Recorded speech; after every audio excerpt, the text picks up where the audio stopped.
Selamat pagi guys, ketemu lagi dengan aku. Bacaan hari ini diambil di Hakim-Hakim 18 ayat 27. Dalam bacaan ini menceritakan bahwa suku Dan itu merebut kota Lais dan dijadikan milik pusakanya.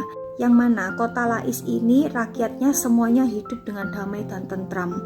Lalu datanglah suku Dan yang merebut paksa kota Lais tersebut. Yang dilakukan suku Dan ini adalah jahat di mata Tuhan. Melalui ayat ini ada pelajaran buat kita. Saat kita merebut segala sesuatu itu dengan cara tidak halal, bersenang-senang di atas penderitaan orang lain, merebut yang bukan hak kita, yang bukan seturut dengan kehendak Tuhan, maka sejujurnya kita itu membuat jerat untuk diri kita sendiri guys. Cepat atau lambat, kalau nggak kena ke kita, ya kena ke generasi kita.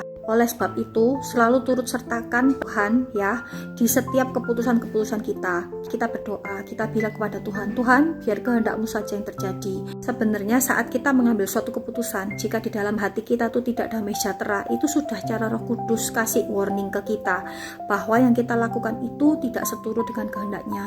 Kalau kita tetap terobos terus, lama-lama Roh Kudus itu tidak bekerja guys. Kita mematikan sendiri kuasa Roh Allah yang ada di dalam kita. Karena sejujurnya setiap anak Tuhan itu punya Roh Allah yang diam di dalam kita, dan roh itu harusnya lebih kuat ya. Kalau sedikit-sedikit kita itu memberi makan roh kita ya, dengan kita mendengarkan firman, terutama dengan kita membaca Alkitab ya, maka kita akan lebih peka mendengarkan suara Tuhan, kan tuntunannya, dan Roh Kudus berbicara dengan kita bisa mendengar lebih jelas guys. Dalam hal ini aku pun juga seringkali banyak kasih makan dagingku. Jika aku pingin marah, aku marah aja. Jika aku pingin berkata kasar, aku berkata kasar aja ya. Tapi kembali lagi, Roh Kudus itu lemah lembut ya, dan suaranya tuh kecil. Setelah aku marah, Roh Kudus tuh mengingatkan, apakah yang kamu lakukan itu sudah benar Sin, ya kan? Nah, jika kita mengeraskan hati, maka akan dipimpin oleh kedagingan kita, yang mana kita sendiri akan binasa.